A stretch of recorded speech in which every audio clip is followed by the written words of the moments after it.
Welcome in series of combinational logic circuit. In lecture number 7, these are some outlines of lecture number 7, multiplexer, type of multiplexer and multiplexer tree. We already studied that combinational logic circuit. In combinational logic circuit, there are half adder, half subtractor, full adder, full subtractor. These combinational circuit are already studied in lecture number 5 and 6. Now in lecture number 7, we will study the next combinational logic circuit is the multiplexer. What is the meaning of multiplexer? Multiplexer is a combinational logic circuit having many number of input and only one output. Having many number of input. These are multiplexerला काय असतं, नावच त्याचं आहे multiplexer. As the name itself indicate that multi means many numbers of inputs and only one output. This is the block diagram of multiplexers. Multiplexers having many input lines and single output lines. An electronic multiplexer can be considered as a multiple input and single output. What is the meaning of multiplexer? Multiplexer is a combinational logic circuit having 2 raised to n data inputs. n is nothing but number of selection line. Basically असं असतं, input जर आपण आता काय घेतलं, input is equal to 2 raised to n. Input is equal to 2 raised to n.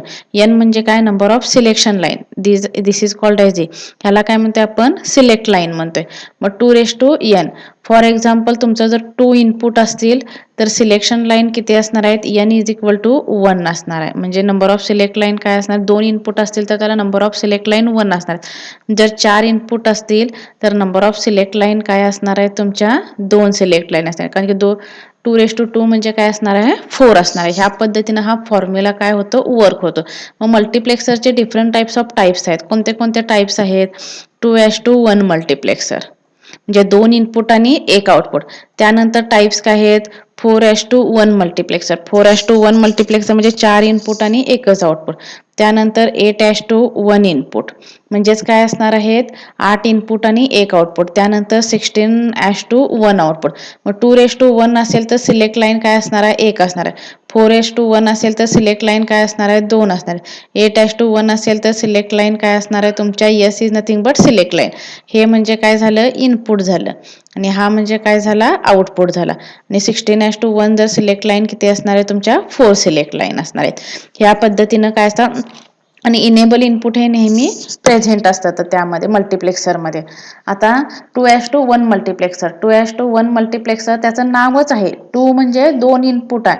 किती input आहे त्याला, ही त्याची ब्लॉक डायग्राम आहे. 2 raised to 1 मल्टिप्लेक्सरची ही काय आहे, ब्लॉक डायग्राम आहे. याला किती इनपुट आहे, 2 इनपुट आहेत. D1, D0 आणि D1 हे 2 इनपुट झाले. किती आउटपुट झाले, एकच आउटपुट झाला.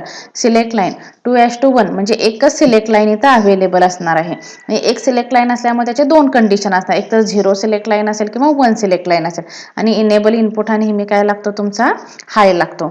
मग 2 raised to 1 मल्टिप्लेक्सर. मग ही ब्लॉक डायग्राम तुम्ही ड्रॉ केल्यानंतर ह्याचं डिस्क्रिप्शन कसं लिहायचं, 2 raised to 1 multiplexers having A 2 inputs D0 and D1 and only one output Y. In 2 raised to 1 multiplexers use only one select line and a enable input E. आता ह्याच्यामध्ये ही झाली तुमची block diagram झाली. ही काय झाली, तुमची ब्लॉक डायग्राम झाली. Block diagram झाल्यानंतर काय करायचं, ट्रूथ टेबल ड्रॉ करायचा. ट्रूथ टेबल कसा ड्रॉ करायचा, ह्याच्यामध्ये 2 इनपुट आहेत. आता इथं सिलेक्ट लाईन, एकच सिलेक्ट लाईन आहे ना, त्यामुळे मी इथं घेतलं यस घेतलं आणि वाय हा आउटपुट झाला.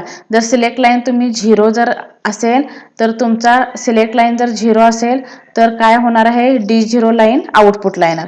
आणि सिलेक्ट लाईन जर 1 असेल तर काय येणार, आउटपुटला D1 लाईन येणार. म्हणजे सिलेक्ट लाईन जर 0 असेल तर आउटपुटला D0 येणार.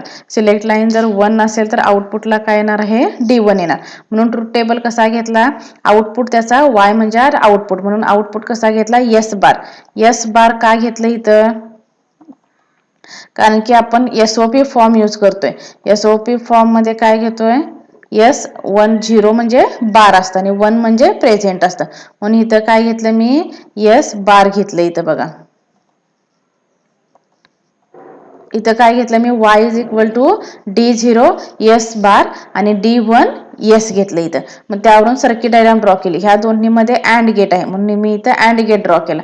ह्या दोन्हीमध्ये कोणता गेट आहे? अँड गेट आहे. आणि दोन्ही गेटच्या मध्ये आणखी परत कोणता गेट आहे? ऑर गेट आहे. मग इथं सिलेक्ट लाईन एक सिलेक्ट लाईन आहे पण तिथं S आणि S बार आहे म्हणून इथं S घेतलं आणि S ला इन्व्हर्टर अप्लाय केला तर काय तयार होतं? S बार अप्लाय होतं. D1 हे D0 झालं इथं. म्हणून इथं कसं घेतलं बघा? D0. इथं काय झालं तुमचं? D0 हे D0 S बार झालं आणि इथं D1 हे कनेक्शन घेतलं इथं D1 S1 आणि दोन्ही गेट जर ऑरिंग केले तर आउटपुट इथं येणार आणि हा आउटपुट म्हणजे काय आला? D0 S बार प्लस D1 S असा आला हा याचा आउटपुट. त्या पद्धतीने आता मी नेक्स्ट कोणता मल्टिप्लेक्सर यूज करणार आहे? 4:1 मल्टिप्लेक्सर. कोणता मल्टिप्लेक्सर यूज करणार आहे? 4:1 मल्टिप्लेक्सर.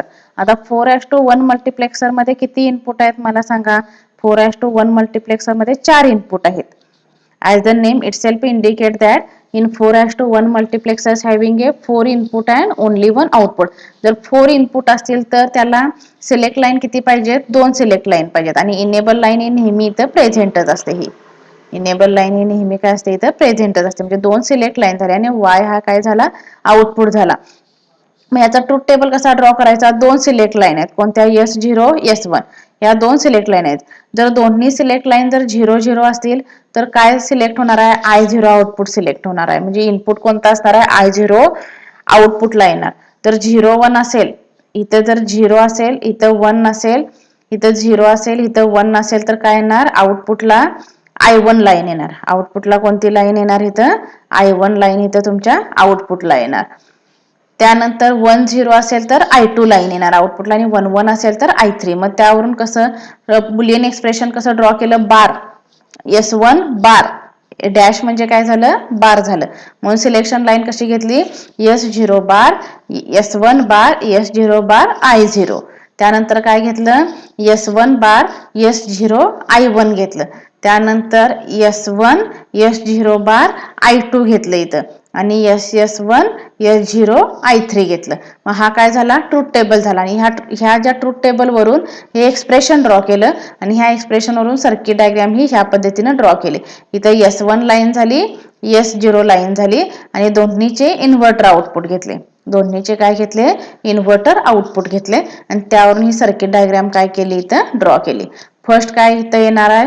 एक 4 इनपुट 4 अँड गेट लागणार. 1 2 3 4 म्हणजे इथं काय झाले? 4 अँड गेट झाले. फर्स्ट, सेकंड, थर्ड, फोर्थ आणि इथं हा आउटपुट म्हणजे तुमचं हे फायनल एक्सप्रेशन येणार इथं. ती सर्किट डायग्राम तुम्ही काय करू शकता? ह्या पद्धतीने पण अशी ड्रॉ करू शकताय. ह्या पद्धतीने पण काय करू शकताय? अशी ड्रॉ करू शकताय. काय प्रॉब्लेम नाही. त्यानंतर नेक्स्ट बघा आता नेक्स्ट मध्ये काय असणार आहे? 8:1 मल्टिप्लेक्सर. कोणता पार्ट आहे? 8:1 मल्टिप्लेक्सर आणि त्यानंतर कोणता पार्ट आहे? 16:1 मल्टिप्लेक्सर. तर 8:1 मल्टिप्लेक्सर असेल तर त्याला सिलेक्ट लाईन किती असणार आहेत? 8:1 मल्टिप्लेक्सरला सिलेक्ट लाईन काय असणार आहेत? 3 सिलेक्ट लाईन असणार आहेत आणि इनपुट लाईन किती असणार आहेत? I0 to I7 आणि आउटपुट लाईन काय असणार आहे? 1 असणार आहे. मग ह्याच्यामध्ये कसं लिहिणार? S0 S1 या जर 3 कंडिशन असतील, 3 इनपुट असतील तर हाऊ मेनी कॉम्बिनेशन? 8 कॉम्बिनेशन असणार आहेत. 0 0 0 0 0 1 0 1 0 0 1 1 1 0 0 ह्या पद्धतीने. मग 0 0 0 ला D0 लाईन सिलेक्ट होणार, 0 0 1 ला D1 लाईन सिलेक्ट होणार, 0 1 0 ला D2 लाईन सिलेक्ट होणार, 0 1 1 ला D3 लाईन, 1 0 0 ला D4 लाईन सिलेक्ट होणार, 1 0 1 ला D5 लाईन सिलेक्ट होणार, 1 1 0 ला D6 लाईन, 1 1 1 ला काय होणार? D7 लाईन काय होणार तुमची? सिलेक्ट होणार. आणि ह्या पद्धतीने कशाचं करायचं? 8:1 मल्टिप्लेक्सरचं करायचं. आणि हे काय करायचं? ह्याची सर्किट डायग्राम तुम्ही ड्रॉ करायचे. होमवर्क साठी दिले मी ऑलरेडी 2 मी शिकवलेले आहेत. कोणते 2 शिकवलेले आहेत? 2:1 मल्टिप्लेक्सर शिकवलंय, 4:1 मल्टिप्लेक्सर शिकवलंय. आता तुम्ही कशाचा होमवर्क ड्रॉ करायचा? इथं 8:1 मल्टिप्लेक्सर आणि 16:1 मल्टिप्लेक्सर ड्रॉ करायचं आणि मला हे ड्रॉ केलेलं काय करायचं? ट्रूथ टेबल ड्रॉ करायचा, एक्सप्लेनेशन ड्रॉ करायचं, त्यानंतर ब्लॉक डायग्राम ड्रॉ करायची आणि त्याचं सर्किट डायग्राम काय करायची? इथं ड्रॉ करायची.